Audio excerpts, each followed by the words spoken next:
All those mornings, and all those evenings, and weekends, finding a way to get in your miles, to make yourself strong.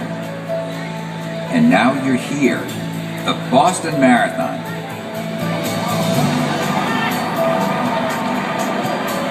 It's as good as it gets. It's maybe a bit daunting as you take your place on the starting line. Your dreams are about to clash with reality. It's an exciting race. It's got the history, and it's a real exciting race. Yeah, but it's the fastest 26 miles you'll ever run in your life. People hold it up as the yardstick that can measure every other race battle. Each year, thousands of athletes gather in Hopkinton Town Common. The high school is used as the athletes' village in the hours before the start. To offer a bit of perspective, four-time Boston Marathon winner Bill Rogers, affectionately known as Boston Billy. Hopkinton is the epitome of small-town America. You know, it's a perfect place, I think, to start the world's greatest marathon. The Boston Athletic Association has done a terrific job putting the Boston Marathon on for over 100 years.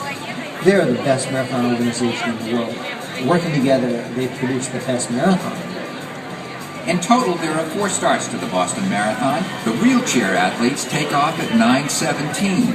The elite women begin at 9:32.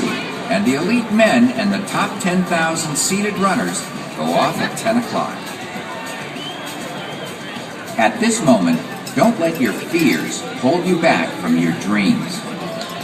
Your odyssey has begun.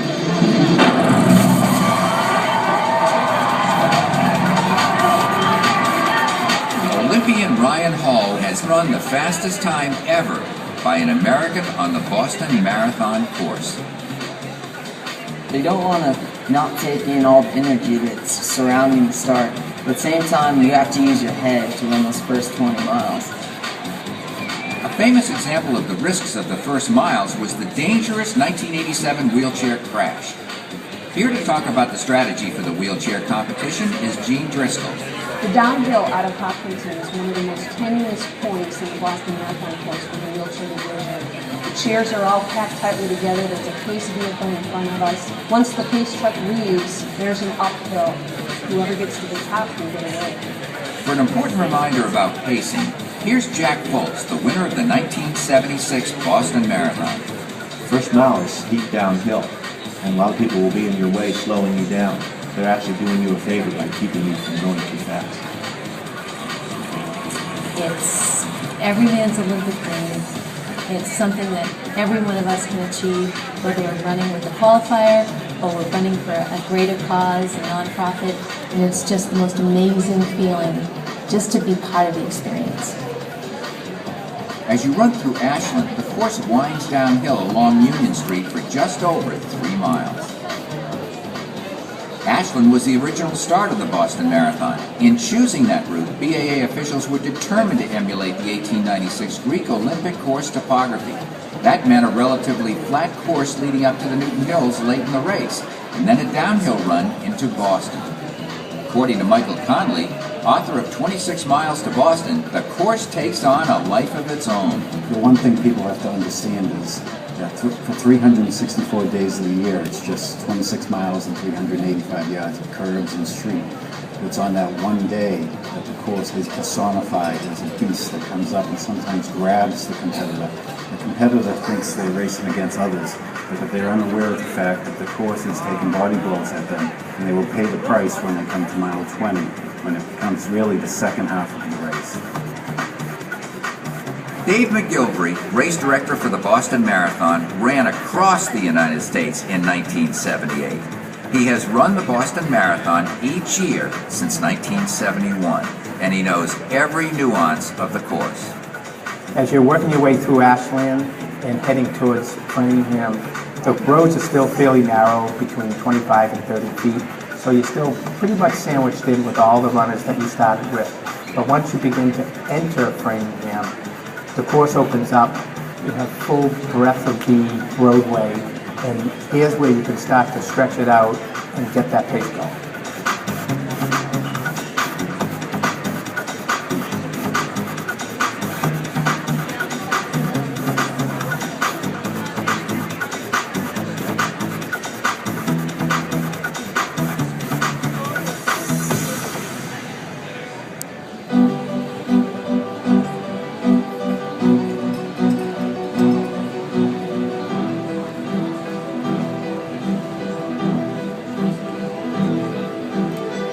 As you're entering Framingham, a lot of roads perpendicular to the course come into play where spectators can now access the course, whereas in Ashland and Framingham, that was not the case. You're just seeing residential people out on the course. This is also a good time to check in with how you're handling the weather conditions. If it's windy or rainy or hot and humid, you're going to have to make adjustments.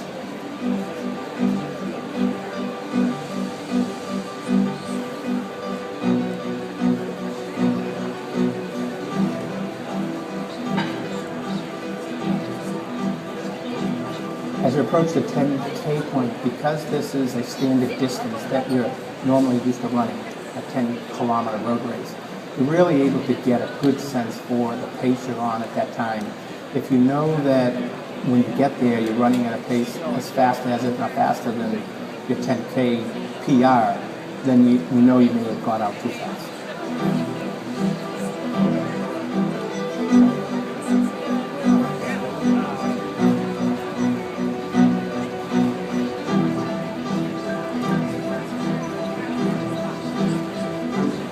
Jock Semple, the administrator of the race, found out that a woman was running illegally in his race. He tracked her down and ran to rip the number off her sweatshirt. He was unaware of the fact that Tom Miller, Kathy Switzer's boyfriend, was a discus thrower and running with her. Tom knocked Jock Semple to the ground, and the cameraman captured the picture, and the picture ended up on the front page of newspapers throughout the world.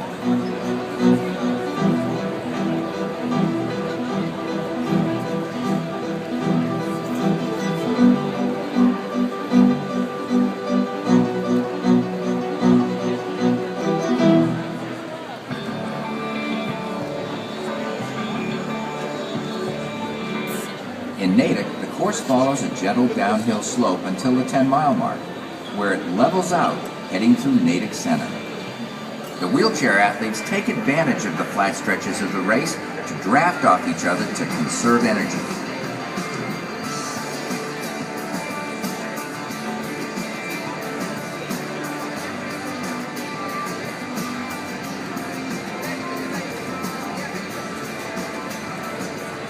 Well, Bob did it in 2 hours and 58 minutes. He opened the door for all the wheelchair athletes that come after him, myself included. And the Hoyts are an important part of the Boston Marathon. They symbolize strength, ability, and not accepting limitations.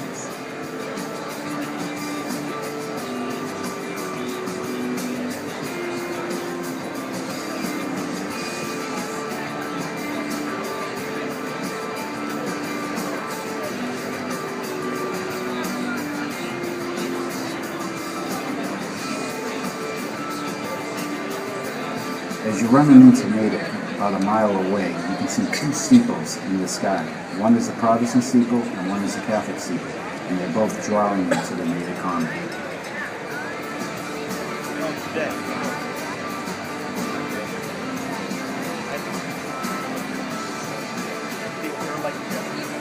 As you're approaching the 10-mile point in the Boston Marathon, the mathematics of the race itself comes into play, because once you approach 10, you're still counting up, and you know you only have 3 left until you get to the halfway point.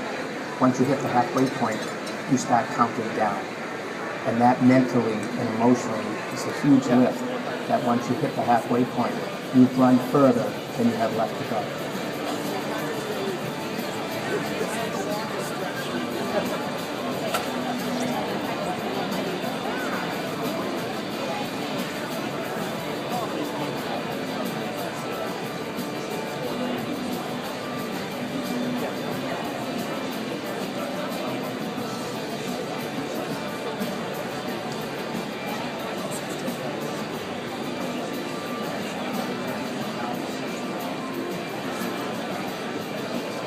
Since the first Boston Marathon in 1897, the women of Wellesley College have encouraged and inspired decades of runners with their legendary Wall of Sound. When you're approaching Wellesley College, you hear this roar prior to getting there, and you hear everyone talking in about Wellesley College, women are screaming your name, you feel like you're a rock star. I had my name written across my shirt, and just hearing hundreds of women yelling their name was just an incredible feeling. It is overwhelming. And I say for myself that that's the only moment in the race when I cried. It gets me psyched up every year, and it couldn't come at a better spot. You have the hills awaiting you, and you need this extra energy that they're going to give to you. So soak it all in Wellesley, because the hardest is yet to come. I love crossing over the halfway mark because you know that you have less amount of road to run than you have already run. You know that you can get this done.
When you're coming out of Wellesley, there's a big downhill, and the temptation there is just go flying down this downhill. But right on the other side of that downhill, it's a bit of a valley, and you climb back up. And one of the first hills that really hits you that comes before Newton that a lot of people don't even think about.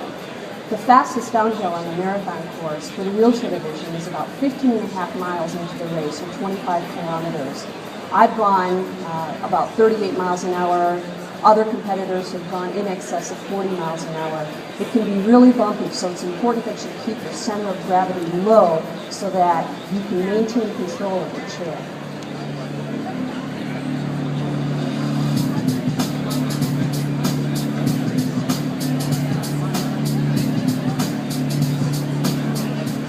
The hill at Newton Lower Falls, right after the 16-mile point, is almost like an optical illusion.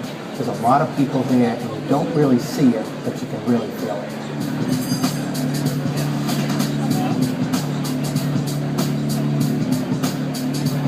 Just past the Newton Wellesley Hospital, you'll see the Woodland MBTA station on the right. Over the years, some runners have chosen to drop out here before going on to the famed hills of Newton.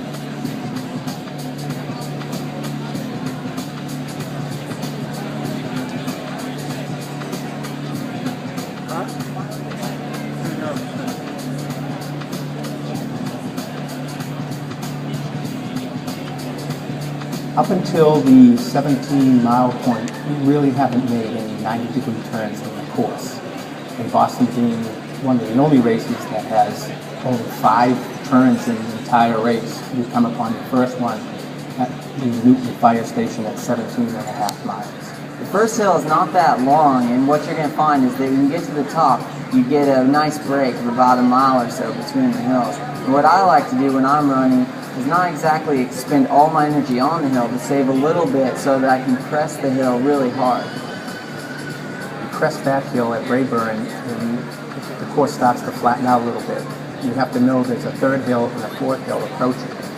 You crest the third hill, and that flattens out for a bit as you go by Newton City Hall. Then comes the infamous Heartbreak Hill. And once you crest that, it's downhill the rest of the way. When you approach any one of these hills on Commonwealth Ave, just allow your body to be loose. Don't try to beat the hill, or it'll beat you.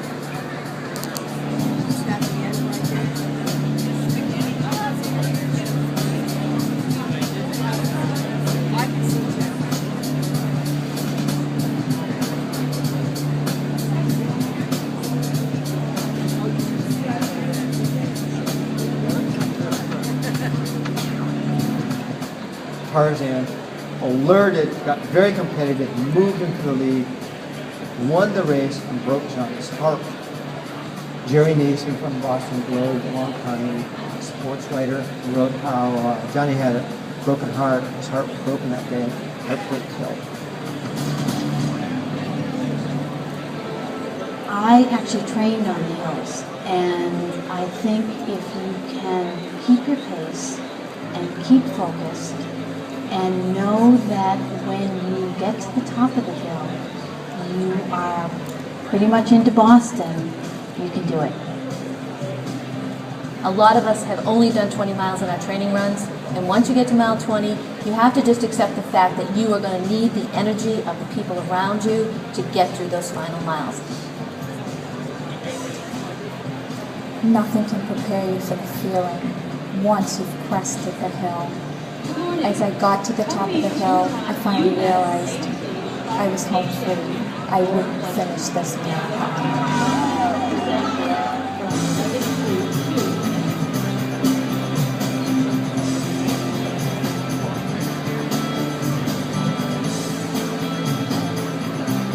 For many of the runners, this is a bad patch. You just completed the Newton Hills, you crested Heartbreak, and now you have 5 miles of downhill to run.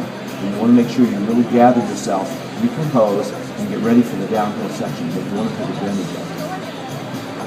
One of my favorite parts of the course is when you come down off of that hill and you have Boston College students on both your right and your left. There's an amazing amount of energy there. The students are phenomenal. After the runners crest the top of Heartbreak Hill, they must now go down the backside of Heartbreak Hill. That's where they'll pass a cemetery, and you'll soon understand why more leads have been lost in that mile than any other mile in the entire race. It's called the Haunted Mile.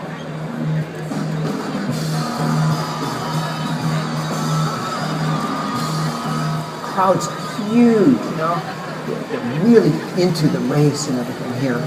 But after 20 miles, 22 miles, you are just whipped. Past the 22-mile point, marathoners descend Chestnut Hill Avenue and take a left onto Beacon Street. Going down the hill into Cleveland Circle can be very fast and tricky. You want to maintain as much of your speed going into the left-hand turn, but you also need to be careful of the trolley tracks that you need to cross.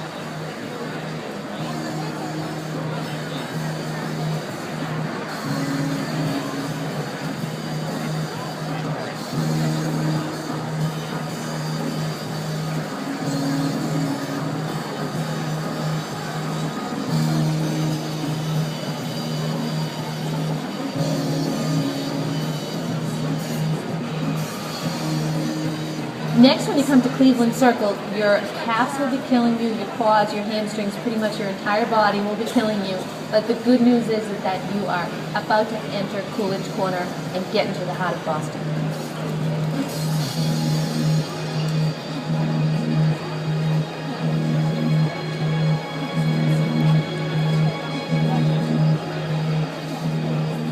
The toughest part about running along Beacon Street in Brookline around the 23-mile mark is that you can start to see the landscape of the city of Boston, the Citgo signs right around the corner, and you think you're almost there, but you have to realize you still have a long way to go.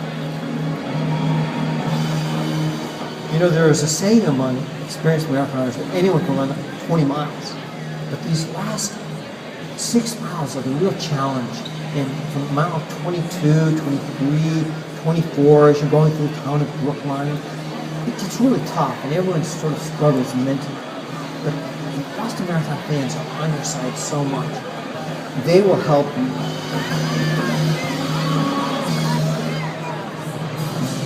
Halfway down Beacon Street, you still have a few miles to go. You're rolling downhill. You can see the Citgo sign, which is 1 mile to go.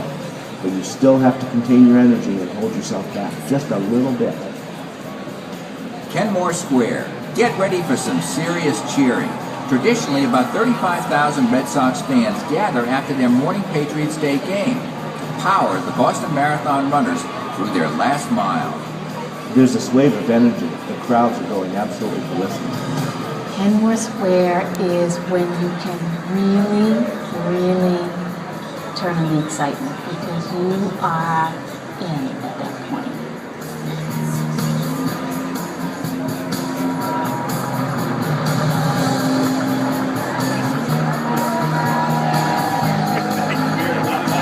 That little hill underneath the Tommy Leonard Bridge at Mass Avenue can really take the starch out of your legs as you're running for home.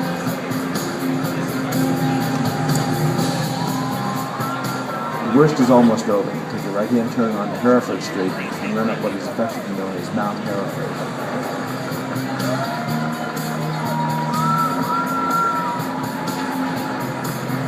You make a left onto Boylston Street and 600 meters to go to the finish. And everything's poured out in that last stretch on Boylston Street. And when I finally get there, I just let out all my celebration. This is graduating from college, getting your master's, your MBA, your PhD, getting the big contract, getting all the, it's Christmas, Halloween, it's all the good things, everything come together. As I'm crossing the finish line, I'm realizing this isn't just about me, it's about all those people who supported me. When you cross that finish line, it's one of those rare times in life when dreams and reality become one. You understand that runners have run this race since 1896, and you've run in their footsteps. And a century from now, people will run in your footsteps.